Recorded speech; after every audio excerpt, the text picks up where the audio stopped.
Hi, in this video we'll look at relative velocity again. It'll be our last video on relative velocity. So let's get into a question. We have a boat is traveling at 30 kilometers per hour relative to the water. It is traveling to a port northeast of its current position. So we have, let's draw that.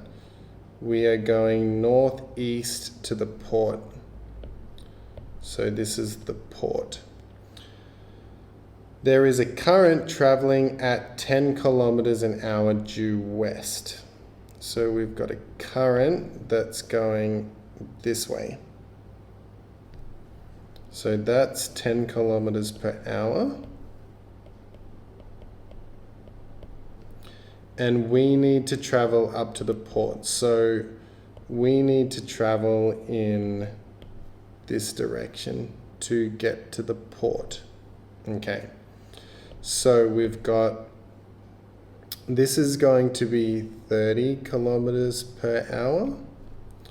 We know that that is 45 degrees, meaning this internal angle is 135 degrees. Okay. And we need to work out the angle that the boat must travel on. So we're looking for that angle here. We'll call it theta. So the first thing that comes to mind when we're doing these questions is we've got A, vector B, and vector C. We've got A plus B equals C. Okay, so that's what we want. We know vector A is negative 10, 0. Vector B, we don't know what the angle is. So we know it's 30 cos theta, 30 sine theta. And we know that vector C, we don't know how fast it is, but we know the angle is 45.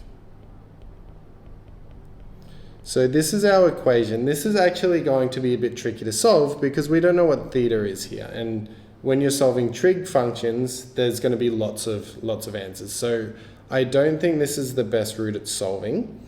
So let's have a go at solving in terms of this triangle. So we'll draw the triangle out again, make it a little bit bigger. So we got triangle that looks something like this. We've got 135. We want to know this angle. We know this is 30, this is 10, and this is x. We don't know that, but we want to find it eventually, right? We want to know the speed of the boat.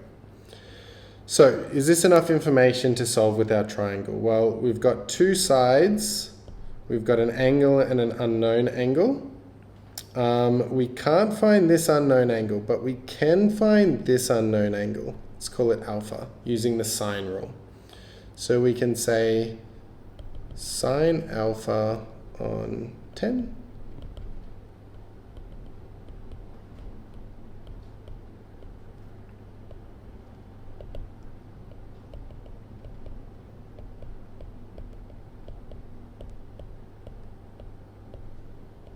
Okay, so that's going to be our alpha angle. What's that?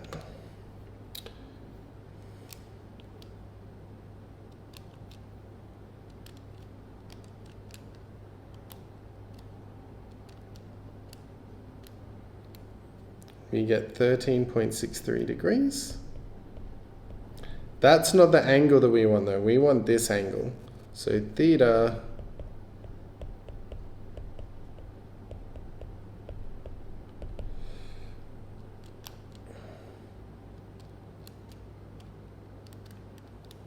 gives us 31.37 degrees.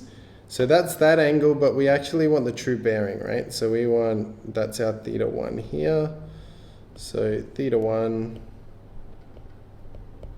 equals 90 minus 31.37. And we get 58.63 degrees, or 58 degrees true.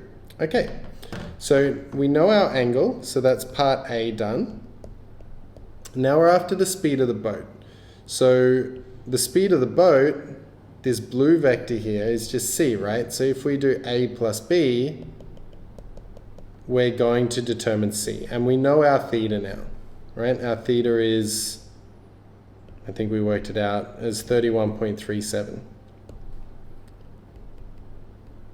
So we can work out our velocity of the boat by subbing 31.37 in there. We're going to get negative 10 plus 30 cos 31.37, 0 plus 30 sine 31.37,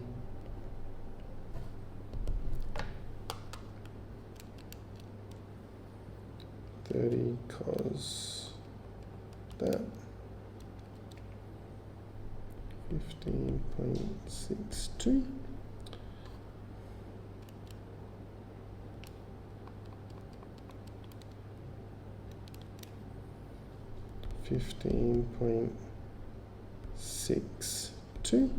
Oh, it's the same for both.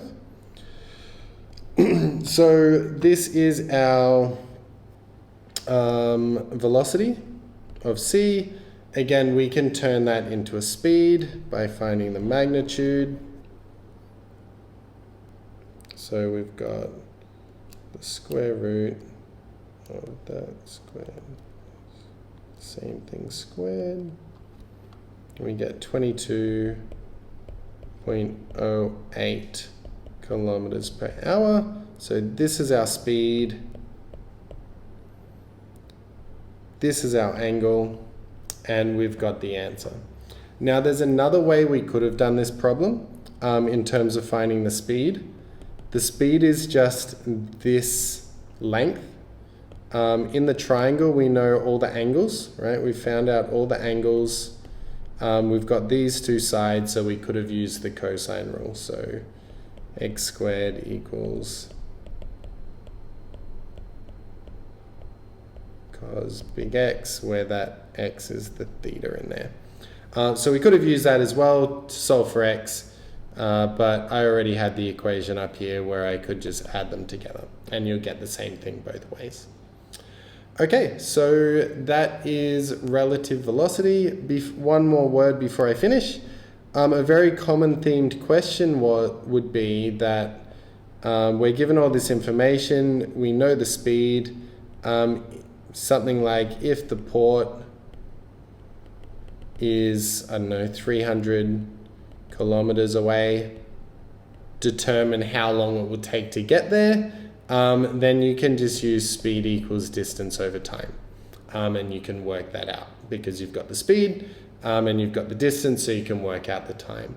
Now, a more complex question would not have this, not have this, and they would just include this information in the question, and you'd have to be able to know well enough how to find these things, and that you do have to find those things in order to find the time. Okay, so that is the video. I hope you enjoyed it, and I'll see you for the next one. This video accompanies a worksheet series that aims to develop conceptual understanding with vectors. If you'd like to access the worksheet, click in the description below.